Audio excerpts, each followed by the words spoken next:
Kabla ya taarifa hizi za ndani za Tanzania ITV, naomba ikiwa unatazama kwa mara ya kwanza, chukua sekunde moja tu, bonyeza batoni ya subscribe, washa kengele ili kuendelea kupata taarifa kila wakati vile tunazipeperusha kutoka hapa Mbeya, Tanzania. Cha muhimu ama cha kuzingatia zaidi, mtazamaji, usisahau kubonyeza alama ya like. Karibu. Sasa kimeumana tena. Tunapokezwa habari kupitia mwanaharakati hapa Tanzania ambaye anaitwa Rachel Dangwa. Amefichua siri kwa kudai kwamba Ikulu ya Dar es Salaam ya Mama Samia Suluhu Hassan haikaliki sasa hivi, kwa sababu ripoti ya Judge Ichande ya tume ambayo Samia aliyoteua imeleta sintofahamu, imeleta mtafaruku mkubwa na wamekosana kuhusiana na ripoti hiyo. Sasa story ndio hii. Sasa kuna kikao ambacho kimefanyika Ikulu ya Dar es Salaam kulingana na mwanaharakati Rachel Dangwa. Na vile mnajua, siku ya Ijumaa wiki jana ripoti ya Chande ilikuwa iwasilishwe kwa Samia Suluhu Hassan. Nikurudishe nyuma ni kueleze ili nikuundie msingi ukaweze kuelewa ni kipi hiki ambacho kinaendelea.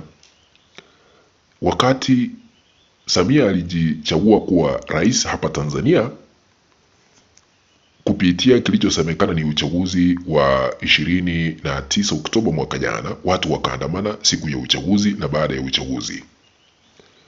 Mamia ya maelfu watu waliangamia, wakaaga dunia. Ripoti iliyowekwa wazi na tume ya haki za kibinadamu ya Amnesty International ikasema mamia ya Watanzania waliuawa kupitia risasi za moto. Mrengo upinzani ukasema zaidi ya watu 10,000 waliweza kuangamia. Sasa pressure ikazidi kupanda hapa Tanzania kwamba mahakama ya ICC ifike ianzishe uchunguzi.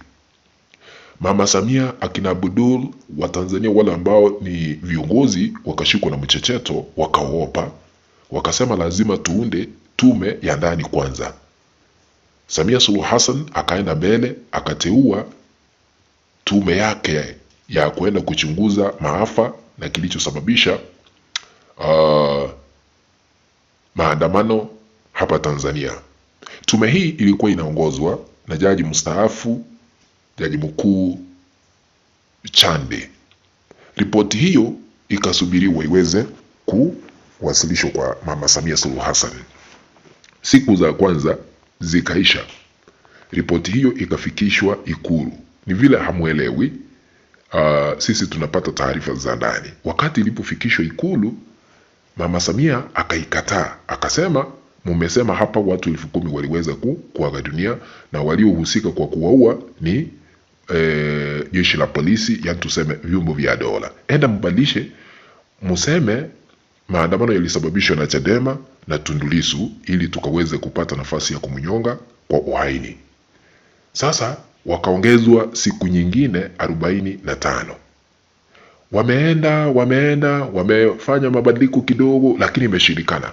Hata wamebadilisha lakini imeshindikana. Ndio wamebadilisha kidogo. Baada ya siku 45 kukamilika, ripoti hii ingewasilishwa kwa Samia Suluhu Hassan siku ya Ijumaa wiki jana, na ilikuwa tarehe 3.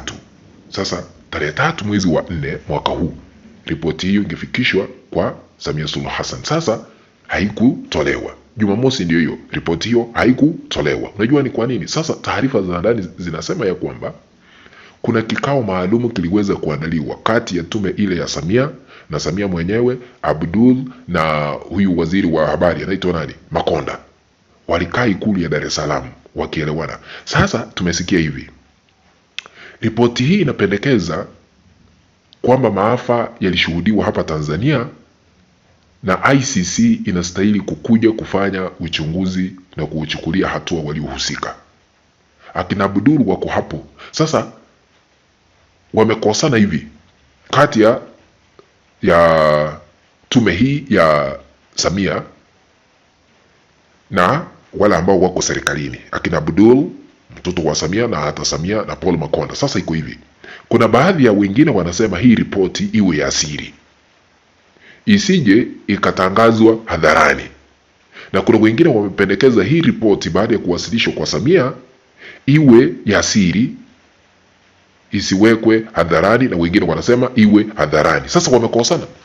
Kikao hiki kilikuwa kuanzia mida ya saa 11 jioni, hawajaelewana hiyo siku ya Ijumaa hadi kufikia sasa. Ndio maana hatujapata hiyo majibu kwa kina. Ripoti hii inasema nini? Kwa sababu UN ama Umoja wa Mataifa unasubiria ripoti hii wajue ni kipi ambacho kinaendelea Tanzania.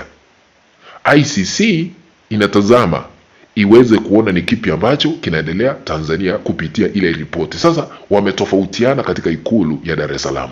Wengine wanasema ripoti iwe ya siri, ifikishwe kwa Samia, waseme Samia akuje kwa vyombo vya habari, aseme nimepokea habari ama nimepokea ripoti, tutaifanyia kazi.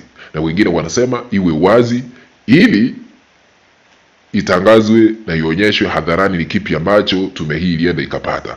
Baadaye hatua kali zianze kuchukuliwa, ndio mwaliko wa ICC uweze kufaulu, wafike Tanzania wachukue hatua za kisheria. Na hapa sasa, ikiwa itaanikwa wazi hadharani vile ilivyo, ICC itafika ianzishe uchunguzi, na huenda Samia Suluhu Hassan, kwa sababu aliunda tume iweze kumsafisha, lakini yale ambayo yameandikwa kwa ripoti ni mabaya, yatamfunga kule ICC. Na sasa hivi wakati tunaenda hewani, mnajua kesi yake ipo ICC tunapoenda hewani. Na sasa kuna picha ambazo ziliweza kupatikana kutoka satellite, mara nyingi zinatumika na vyombo vya habari vya kimataifa, haswa CNN, Al Jazeera na BBC. Zilionyesha makaburi ya halaiki, kumaanisha Watanzania waliweza kuzikwa katika makaburi ya pamoja. Sasa hayo yote ICC iko na evidence, yani ushahidi huo. Inataka ikifika hapa waone ripoti hii imesema nini, waanze kufuatilia ripoti, kisha waanzishe uchunguzi wao. Halafu sheria zinaweza ama hatua kali zinaweza kuchukuliwa. Sasa wametofautiana, hii ripoti iwe hadharani, hii ripoti iwe ya siri. Kwa hivyo kuna siri kubwa, kuna yale ambayo yanaendelea, hamna yeyote ambaye anaelewa ni kipi hiki ambacho kinaendelea.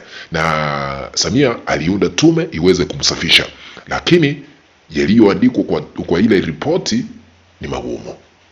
Watu wengi waliweza kupoteza maisha yao. Na unajua wakati walianza vikao tume hii ya Jaji Chande, vyombo vya habari vilikuwa vinaruhusiwa, wanachukua evidence ama ushahidi, vile watu walikuwa wanakuja wanatoa ushahidi wao, mtu wao ama jamaa zao waliweza kuangamia, walipigwa risasi. Kisha baadaye Jaji Chande na wale wanachama wakapitisha, wakasema kuanzia leo tunafungia vyombo vya habari, haviwezi kubeberusha matangazo haya, kwa sababu waliona taharuki tatanda hapa Tanzania. Lakini liwe liwalo liwana liwe, mambo sio mazuri kufikia sasa. Ndio maana ripoti hii imekawia, watu wanaisubiria, UN inasubiria, Umoja wa Mataifa ndio huo, ICC ndio hiyo, Watanzania ndio hao, mrengo upinzani ndio hao, wale ambao wako serikalini ndio hao. Hii shida imechemuka na kumetokota. Tunaendelea kufuatilia, tutakuja na mengine. Kufikia hapo na tia kikomo kwa kukueleza yale ambayo tumepata, lakini tukihakiki kuna mengine, tukihakiki hivi tunakuja hewani. Ikiwa hauja subscribe, na kuomba tu chukue sekunde moja ya mwisho, subscribe, washa kengele ili kuendelea kupata taarifa hizi kemkem kila wakati. Tukutane na kwaheri.